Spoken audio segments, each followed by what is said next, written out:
Welcome to TED Health. I'm your host, Dr. Shoshana Ungerleider. In today's episode, we're going to hear from ER doctor Darria Long on how to apply the same triage skills used by emergency room staff to prioritize your everyday tasks. If that sounds a little intimidating, don't worry. Stay tuned to see how Dr. Long breaks it all down to help you successfully navigate your to-do list with minimal stress. And if you consider yourself a multitasker, stick around after the talk to hear the surprising science of what happens in our brains and bodies when we multitask, and whether it's actually good for our to-do lists. Raise your hand and be honest if you've used the phrase crazy busy to describe your day, your week, your month. I'm an emergency room doctor, and crazy busy is a phrase you will never hear me use. And after today, I hope you'll stop using it too. Here's why you cannot afford to use crazy to describe your busy.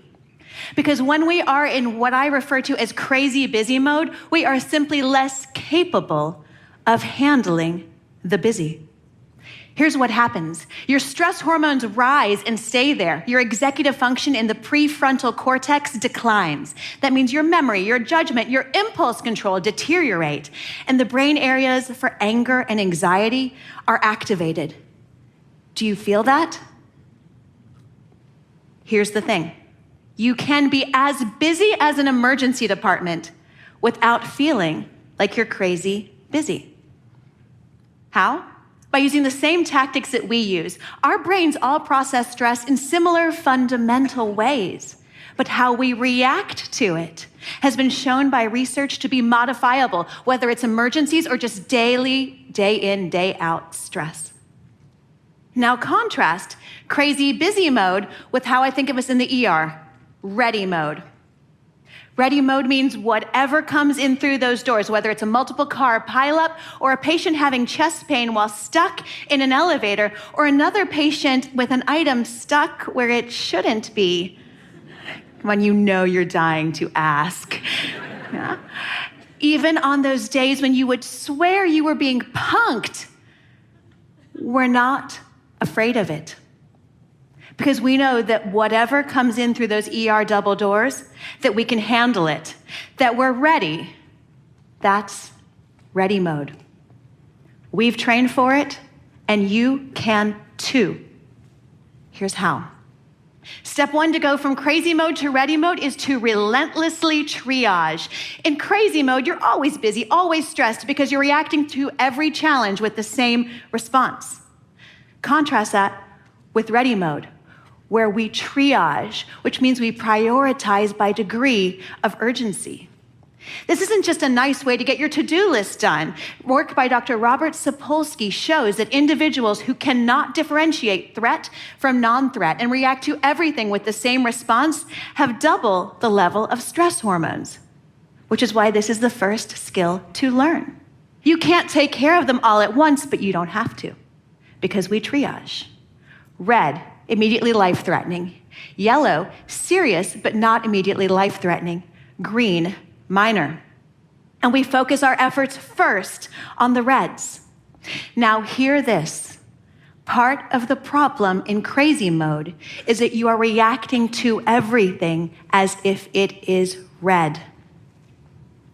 So start by triaging correctly. Know your reds.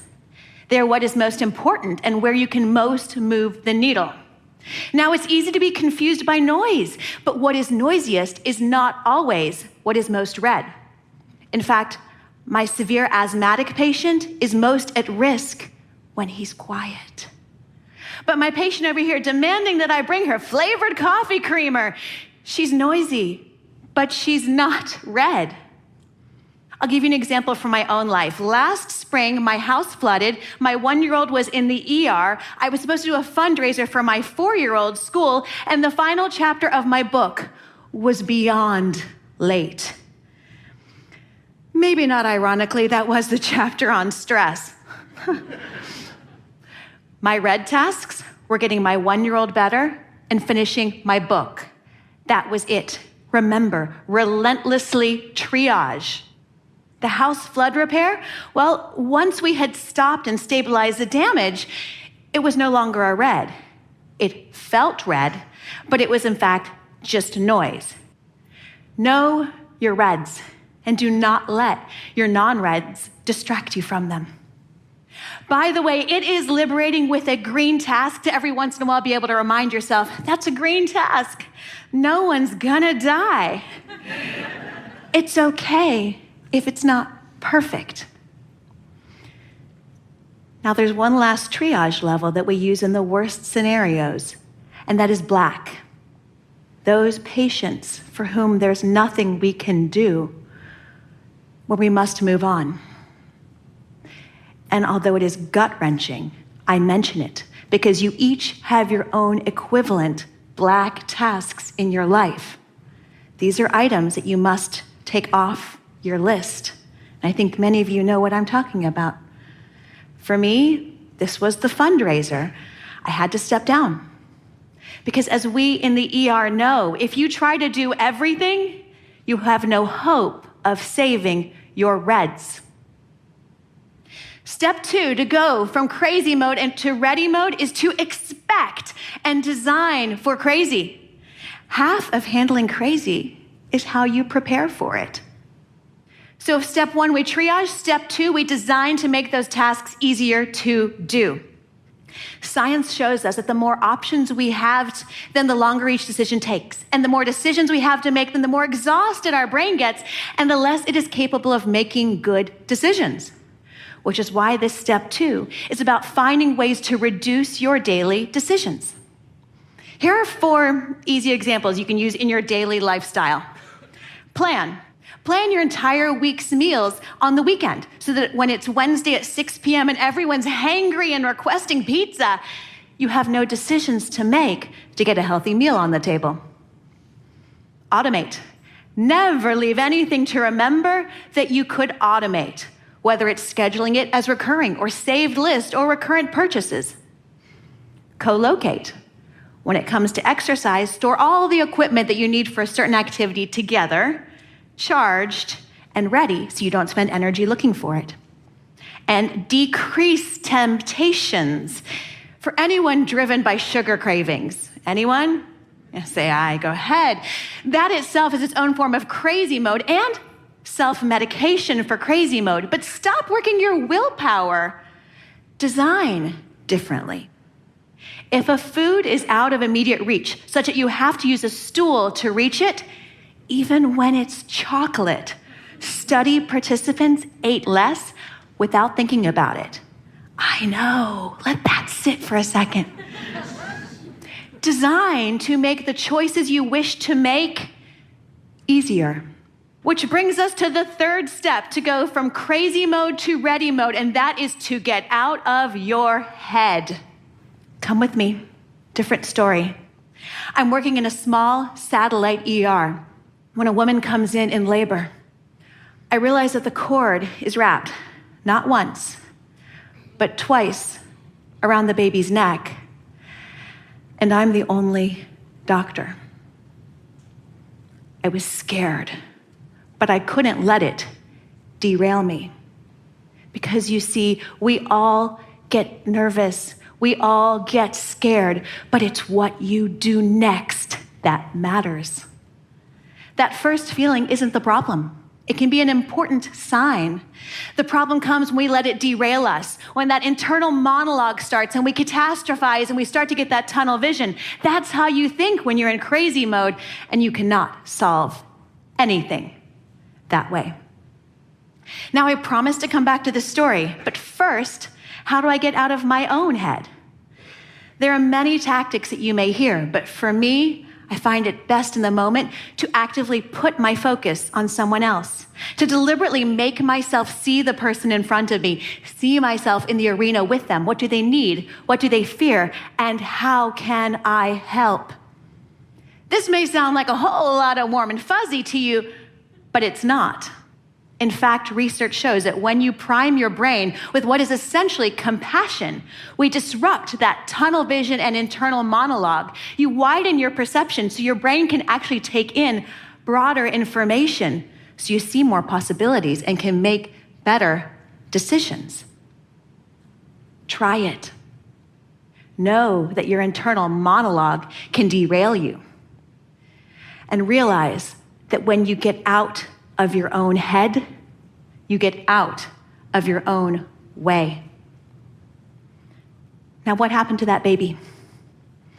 I focused not on my fear, but on the mother and the baby and what they needed me to do.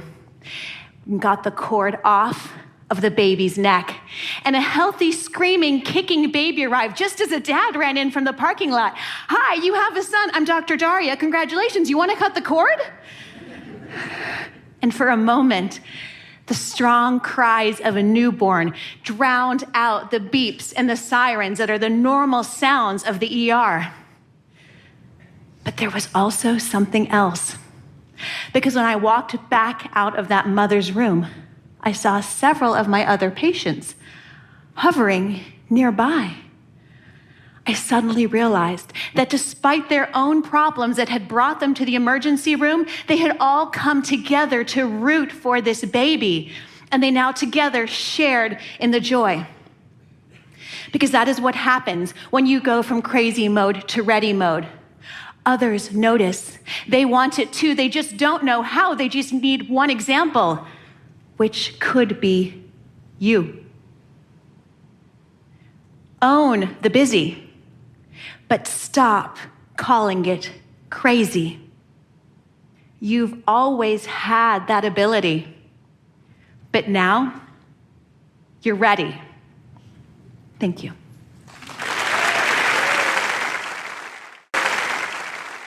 Hi, listeners. This is your host, Dr. Shoshana Ungerleider. If we're not triaging our to-do list, prioritizing our most important tasks, and focusing on one thing at a time, then we're most likely multitasking. And the frenzy of multitasking can leave us feeling both like we've accomplished something and like we've forgotten something. Full disclosure, I'm the queen of multitasking. I really am. Most afternoons, you can find me watching the news, exercising on my stationary bike, working on my cell phone, and talking to my mom, all at the same time. I was always under the assumption that when we can do 2 or 3 or even 5 things all at once, we're super efficient and can execute each task at a high level. But it turns out multitasking isn't really a thing. What we commonly refer to as multitasking is actually just task switching, because the brain isn't capable of focusing on 2 serious tasks at the same time. This means that the tasks we're doing simultaneously are going to suffer, and so do we. But giving it up can be really tricky. That's because for many of us, there's a chemical interaction at play. According to neuroscientist Daniel Levitin, the moment we switch between tasks, a small amount of dopamine is released, and we experience a tiny thrill, a kind of woohoo moment, so we want to do it again and again. This neurochemical process feels so good, we can become addicted to it and not even realize it. As Levitin puts it, multitasking creates a dopamine addiction feedback loop, effectively rewarding the brain for losing focus and for constantly searching for external stimulation. And it's that feedback loop that can make it hard for many of us to stop. Multitasking seems to be a bad idea for most of us. It may be linked to depression, anxiety, and chronic stress. And besides, it just doesn't work. When we rapidly switch from one task to another again and again, we're actually less productive and tend to make more mistakes. But of course, there's exceptions to every rule. Researchers at the University of Utah found that 2.5% of the population may, in fact, be really good at multitasking, and they've dubbed these people supertaskers. But if you're not a supertasker, and I most definitely am not, how do you break the multitasking habit? Well, here's a few things that just might help. Number 1, make a plan. Prioritize the most challenging tasks on your to-do list. You might consider using Dr. Long's triage approach to identify your green, yellow, red, and black tasks. 2. Block your time. Stay focused on one task at a time by blocking time for each one on your calendar. 3. Eliminate distractions. Distractions are a gateway into multitasking. Get rid of as many of them as you can. Turn off your phone, disable desktop notifications, and find a quiet space where you won't be interrupted. 4.